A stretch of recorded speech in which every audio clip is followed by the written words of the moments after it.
no sia kase boso anwumre yi ensama hodo esama fafala sana kwaje ajubo asonso amari atrase bekinkari nyina asomo kase na information center sawodo so Facebook ni so Sikka FM 895 live, YouTube Sikka FM 895 official, TikTok as Sikka FM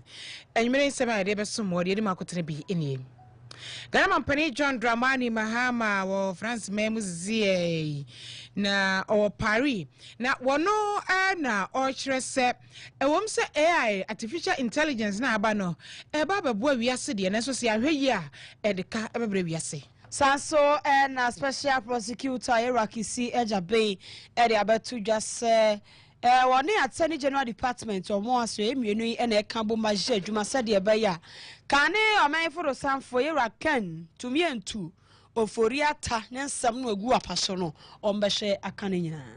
empobri so for no abokwabna minta akando enei wode atu dwase kane empobri so for Dr. Beda Urokoboy onkana ntum awo limbs for project no wesan se wa ma ban na breso no omutuo omka ebro so Ghana Journalist Association na de ababa tu dwase nyame ya adomu a eya GJ Awards afidie no ebaso ewokumase asantememu heya ewiya no na ibremu ariete yes China mo isisanta sister junction ejedem ahedwerebe Dr. Kwame Asasante ono a political science lecturer at the University of Ghana was so one day will catch the regional bodies a bit say African Union na say wa munhwe form ho nyimbi na bibima mu hampanyin form di aman so o munhwe ma yekebima mekebi no enso entumpon emre sembika woni mo ne esi nkonwa ba kenkan so mo asonfa oti enkai me mrante nua ba ma me efom wa kafena mene ajwa nyako abronoma Track one ye jina so ba na ya ba be wura nsem no Sikka FM track one yan ye kro no Sikka FM 89.5 yes suma santimai pleasing your ears on end with great music. Sikka FM 89.5 yes suma santimai suma santimai Ghana ma ye wiase nyina ka ho afei ye wura esomne mo ankasa Gana Mpani John Dramani Mahama Sabra make say a international conference ya efa information integrity ho ewo Paris na Mpani John Dramani Mahama wakasa nkasa emu no eno wache say de babia wiase dada ne aduro ne nyina nim se yaduru AI wiase artificial intelligence ene ye bibia eboa ye production mu bibia babia kwana babia AI no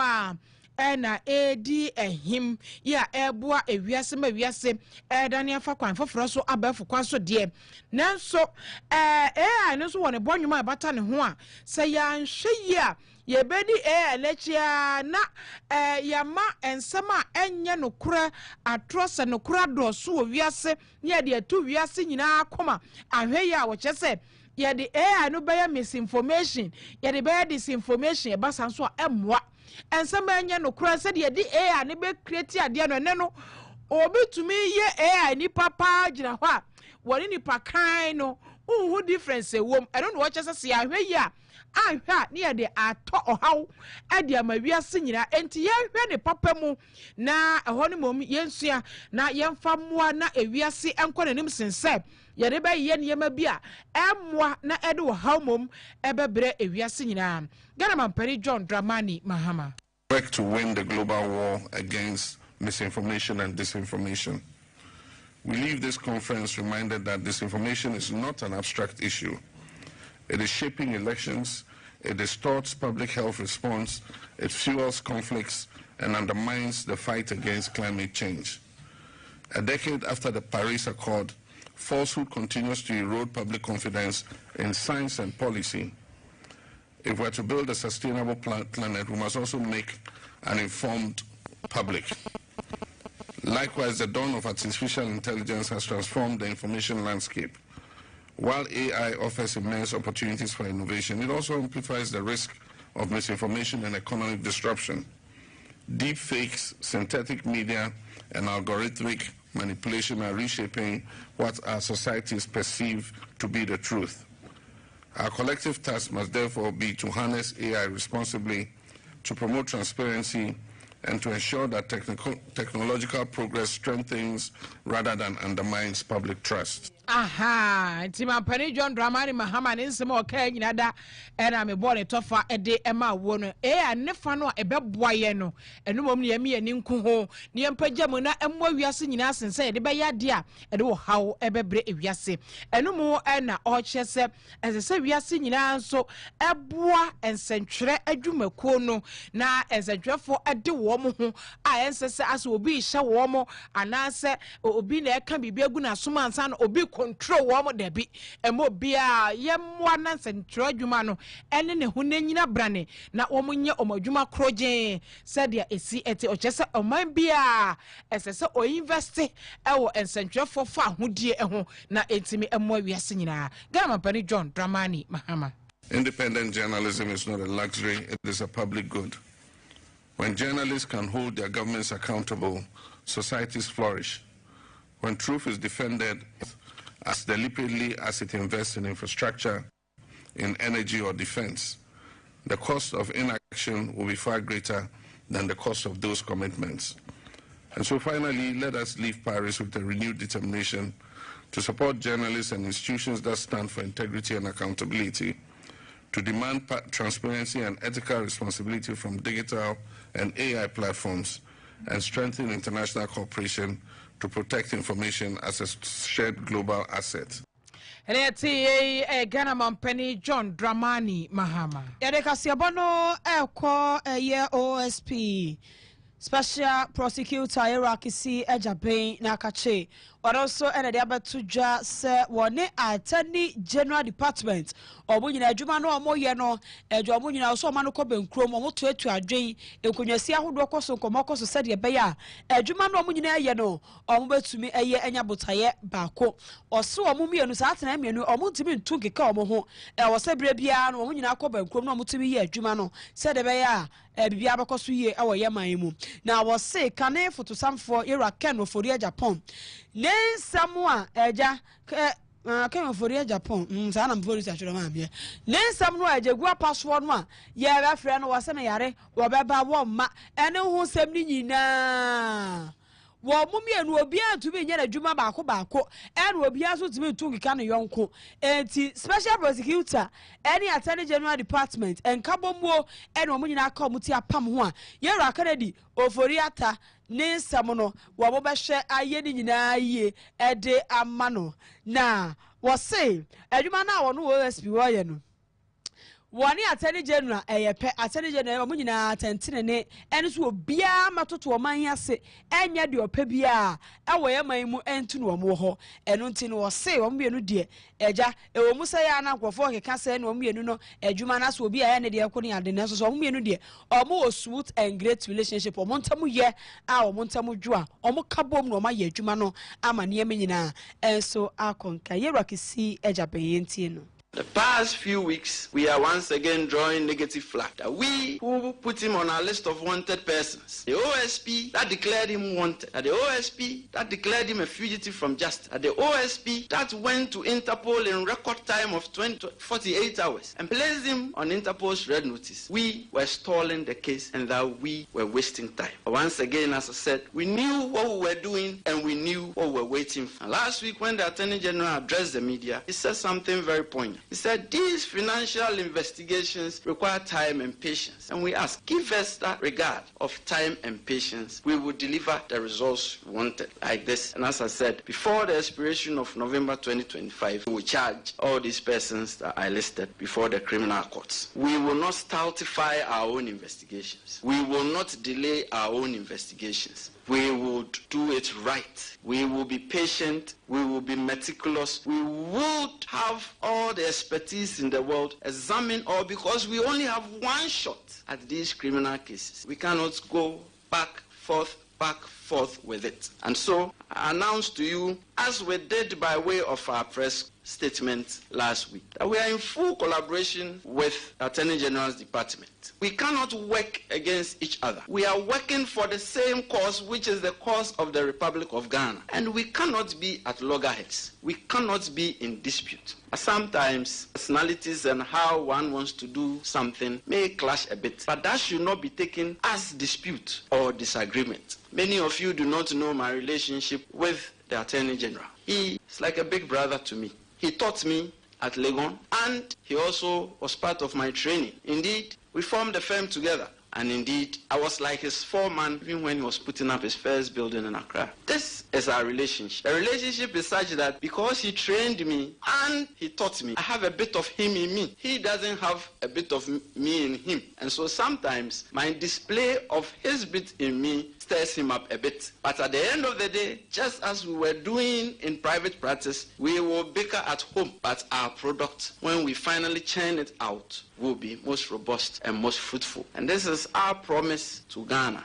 that we are working together. We cannot but work together, and we are going to work together in full collaboration, see to the end of this matter.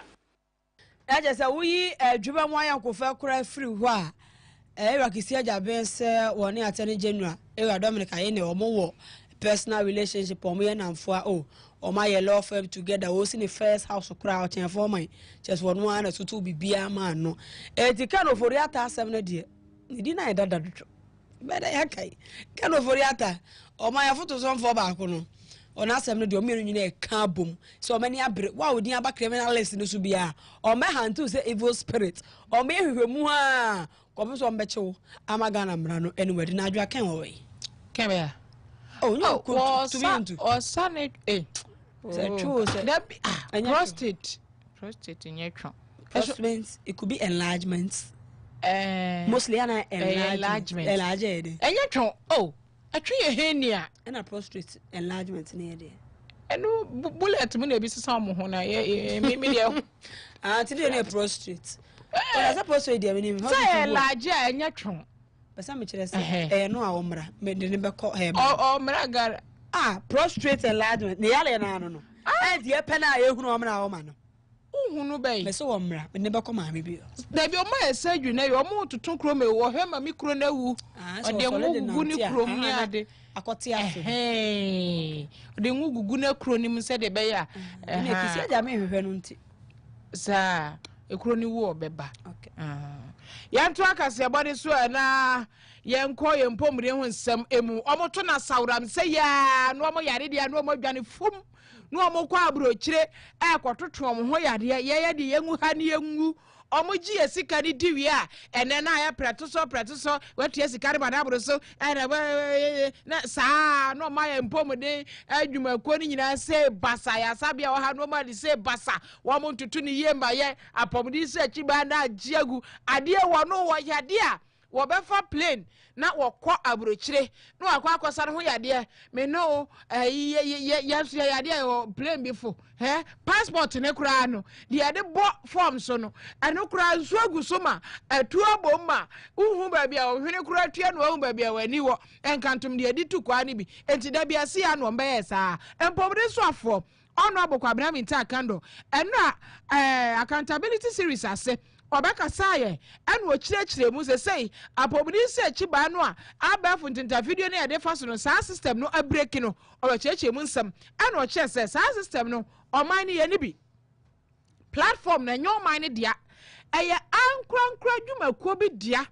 yefra wo mo Lightwave Health Information Management System Limited ka ho etwa ntia sa lens fo wo mo enu wo mo hwa sa pomni se achiba no abefo kwan na de famu ano wo mo na mo hwa so na ye say na kakra ni ekobusumi ni no ade na breki entu kita health insurance no a asese kraman sesam na ho o de kwa ya sabia enya adwuma cash in hand back na ground unisika kofie kowu eru na aba ena enu ampomre so afo be che so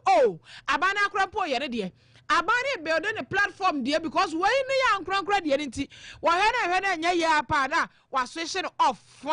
na adeɛ ne ma ɛna network ayɛ sei adeɛ kyɛn sɛ wempo de wadum ne koraa ya enso koraa mpo bie mpo na nkampɛsɛ yɛde nsɛkyi baa no afam enti wɔkyɛ sɛ abande na wɔtwe maako ɛnan 4 weeks na kyɛ sɛ bosom baako ɛna ɔde asi wɔnom a ɔno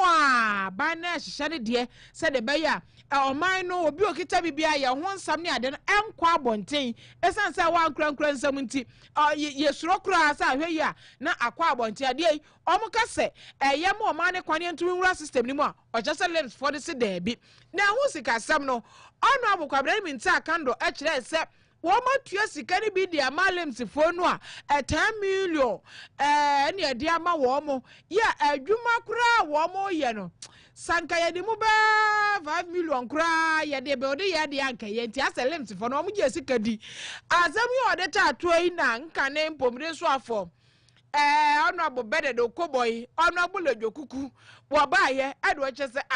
mini akwabra na asɛm bɛ na aka ne sei limbs fo no sika no kora yɛntua ne nyina mfa ma wɔ mo entu bɛgyina bɔnten ka sɛ ɔma gye sika ne nyina na adwuma na ɛsɛ so ɔmo yɛ ne kora ɔmo anya a ɔbɛsa ɔkyerɛ sɛ menkasa saa no sika no kora no yɛntua ne nyina mfa ma wɔnom saa na ɔno abokwabra mi nta kando benado kobo bɛyi na no saa no ɛnɛyi wasa akɔkasa ɛna ɔkyɛ sɛ menua Bernard wonso ko ano tum ɛsan sɛ adeɛ no uni mu saa ɔkɔkaeɛ a public account committee na alim ɔno abokwabra mi nta kando sɛ mo ma ba ne wɔ so no limbs fo sika no kora motua aboro so na nay ɔmo nya adwuma ne yie na se ka o se me ma me nkasa biom na sika ne yɛntwa ne nyina kora mfa mo ɔmo yude enti honorable kwabra mi nta kando bra nay ɔkɔ public account committee no anim. I woke up to a response from the immediate past minister. And if anything at all, you should be keeping quiet. It's not in his interest to be talking because he overpaid the contractor. Minister, respectfully, if you can go straight. So yeah. I read. Yes, because he's not here. Yeah, this is one of the things he said. He said that payment have been 62% from the Ministry of Finance and 68% from the National Health Insurance Authority, totaling 76.99 million paid. So he has admitted that about 77 has been paid. And $23 million outstanding. Now hear this. As of December 2024, reconciliation showed an unutilized advance of 10.6 million yet to be expended by the vendor. And he is the one who paid this. Why should you be talking? So, Minister, well, this does not translate into the person being overpaid. I thought you said the person put it out there that he said an advance has been given, but it hasn't been utilized. No. Mr. Chairman, yes. This is not a prepayment procedure. So you pay as and when you have executed the job. So if you are paid more than the work you have done, you have been overpaid. Aha, honorable kwabna mi nsa kando ena wodi nkyiremu aban so okase omutua contractor ne kama ne bro so a ne nyira ne se adwuma a obeye no eno ade ya hwe ho atua okaba bia waye duro ne ahwe ho atua kana koduro enti se watua 77 million US dollars se eba eye enkuntabuo ma ye 70% na se nipa na adwuma no waye no enu 70% a ese se watua ne ka abro so eno ko kiremu e wo park anim no Yantwa sonko Ghana Journalists Association Central Foku yanko ko no enchen na beye enfie aduonu ennan 29 years nie na GJ Awards ye bia ya na nkran ene ye no nso afi asem de ene se ne dey epenyefo de ababa to dwa se afi Ghana Journalists Awards no ebeba so wo otumfo 82 Otoso mienu Jubilee Hall no asante mantem ho ya fikasi ho no ho na Ghana Journalists Association ya GJ Awards no eba so wo ho na ne panyimfo a wo mo na da GJ ano eba ye ne panyimfo o menhya fikasi medi nkomo eba hwehwe bia ho na president the Ghana Journalists Association ora Albert Kwamena Jomfo da ye ra asante hene otumfo so itutu otoso mienu ene panyimfo ni nyina seso mata akire ama afi dwumade ye After 29 years, we are now moving the flagship event, the flagship awards of the association from the national capital of Accra to the capital of the Ashanti region, Kumasi, and specifically Umenshia, under the patronage of Otumfuo Osei Tutu II, Asante Hene. And today, I have personally led a delegation to meet with the team here at Minshia, and I can tell you that everything is turning out to be positive and to be good. And we have inspected the venue, we have assessed the facilities here, and as I indicated earlier, we are right in front of the Jubilee Hall where the award will be held. Any ITA president at the Ghana Journalist Association, or Albert Kwamina Jumfo. Ya talk about so na me call and some for emo na me call a Ashanti Regional Chief and just Asante Mantem ha or here wono eda chokosi for ano na akosi isa ya woto so enime wono ene din sembia to dwa echese asese dia manfo bi di kasemu nyiyimu ni ade yo moniema e wo Ghana harim se no ensem fatakura o chese Ghana harim se emfa hone kasa obi aka no ye nyina nipa baako ya yatena nti yenkoso antena somdwemu saa emo obi mfa kasa munyiyimu na nkofa oyene bia emfa mre omai enumu na o kire se ohwe chokosifo se ya wo masen kasa denchira aha nti omo ye denchirafo enti se denchirafo ye bibia omo nyomo mfirimu kra omunu woma na ya ekabomo kosi se ahinsie bi kura na ekoso ewo de nhwaman mu a omo chokosifo omba betachire ma ne ye kama sade ya tena kama no a yentra saa enkwa wiye yentie nanan nsem dena esi Benjamin chokosifo de agro Benjamin man principal de agro anani boa chokosifo no Benjamin for de agro chokosifo no man principal de agro e de ntira kasa manya ye nipa baako ntimi kasa we free ha enye no kre enye nipa baako nyame na acheche kasa ne mo ntimi na acheche kasa no ntire se enye nipa baako nipa baako saa je na mo yesa no emwa ma o ma acheche enye de enkoso ntire se mo se enye before ebimu fi Mali ebimu fi Nigeria according to abako se ntukotran bebre ama enye na nde bia ti be bia wote te besra mo se umma enye na fa nkabom na etima acheche emai no nta bi yafaton bi se Burkina Faso na mpanyini le ho ama ewiase nyina ejedi ni bi because o ma fa nse mo ma abrofunu ye de ndi omusu o ma abedi omu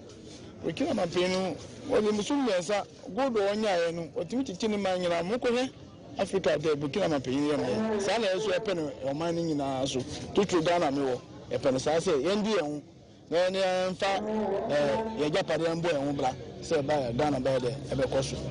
ti misro bibia so me nyina mfa nkabom na ema nipa ye nipa nkabom ni wa ke ntimi nyina ye ko ebe gina nkabom na ye ko de na e gina ntimi ya ti afuto ka ma ye ni abi before na wei aya santimantem ha chokosifo hene na akosi isa e otoso enan enu achi na ochirechiri mu ayonkofa sronko a eda chokosifo ene denchirafo entem denchirafo na kata se omunhira wo wudadadada nti ombe yeyi na omase yini anse gwara na yin sinere ekoso nti yene so gosofra ndo a coping by 3 days nti ye beko according to abakwa asem no enyina chief denchira bae nti ede ni kire Mali wana fo ni Nigeria na fo mu nti eko ho na ba ye na eko hye agwanyafo efiri ba na esan ba ai covid obuno efiri on se dentra nti empeni fo be tiafo ko tan ho nti na mamunya dentra ba o ma sipa de efiri tobi o finfi manta fo se jokwa nti ho na henge sinye de eko so nti abakwa na se nyina aka ho bi ye kodi nefo estofo mantifi famo ibirimo Togo ibirimo Benin ama ibirimo Ghana ti ndede sisi amedwan de Benin fo no ha Togo fo no ha na Ghana fo so ha Benin fo no nyina akọ boy ni na memba na mo no enyo ma aye amambe na amane na aye eni ntina nde wa te ben sem amambe kakra bi ha They say asante for your member no say na so your member kasa ni wa ba ti mi enda na ya ma na nya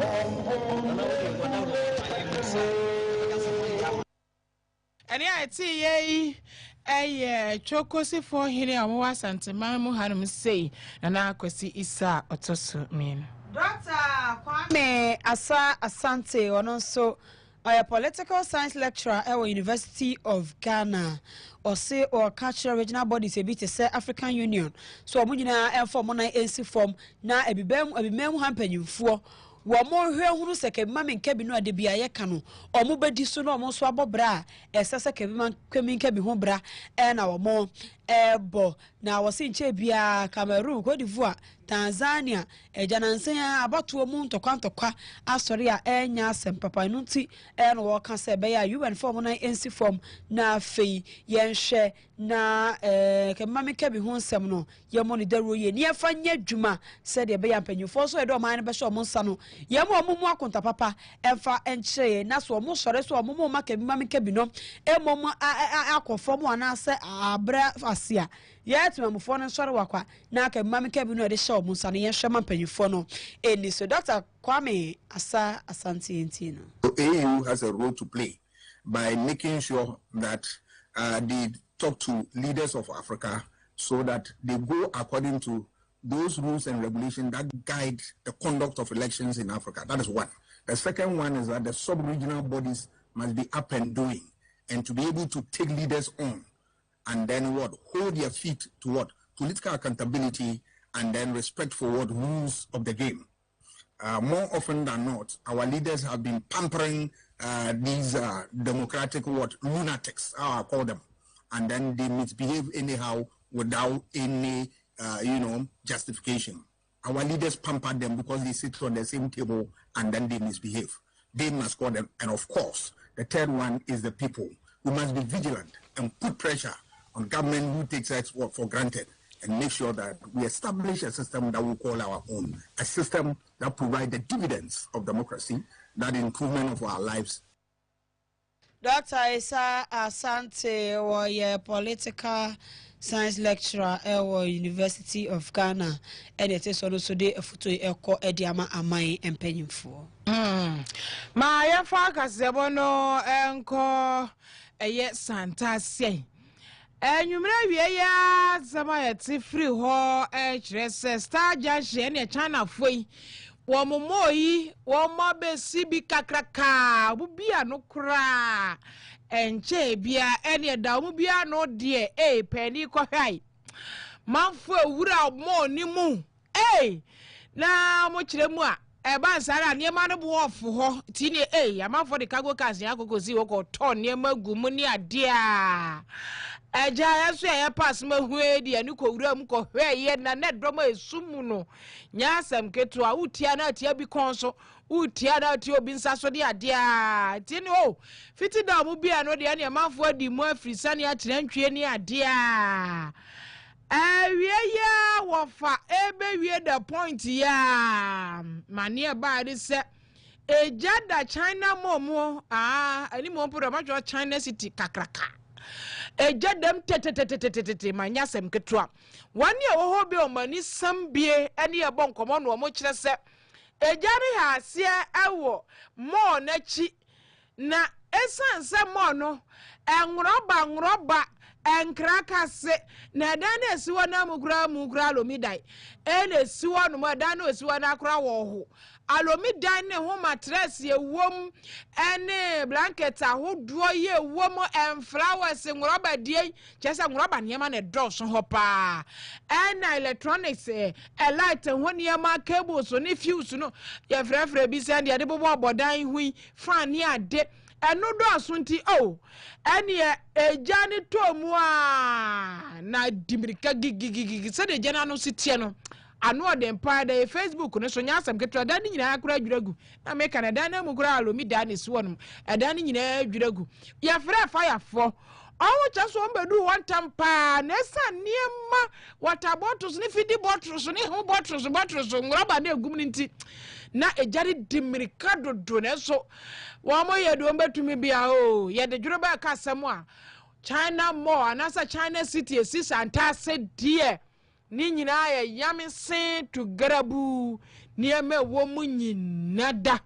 ahedwuro be ya enye asem geto China fui money ye ton bidie ne kokko ne ade mo je guess nyina mobile no even say approximately 5 months. 5 months ma. Dey see ho no. I say abusumi no. Kiyan service ma ya no mo no. Na shinti Saturday mu be wura he. Na de ma fa no mo de kwan. Ane de be wura. Omuti kura na ese si awia esi anadwo kasa bre ba kokora na ho. Omu fon kura ko bi ake. Ke be wura. Ane de be wi na hira ho. Ade na show ni nyina ho. Ashe na ne ma na to de be she. Mo ne so emu curtains doormats na dia enkania na rubber na make rubber ni doors baby bath ebi da so wo wi ase baby bath nyina wom diapers ni ade ene be shi nti na ma eja ne henta na eda na kasa mu na edwiri gun da na ya lomi dai eja we so nya ye de ye ngo fe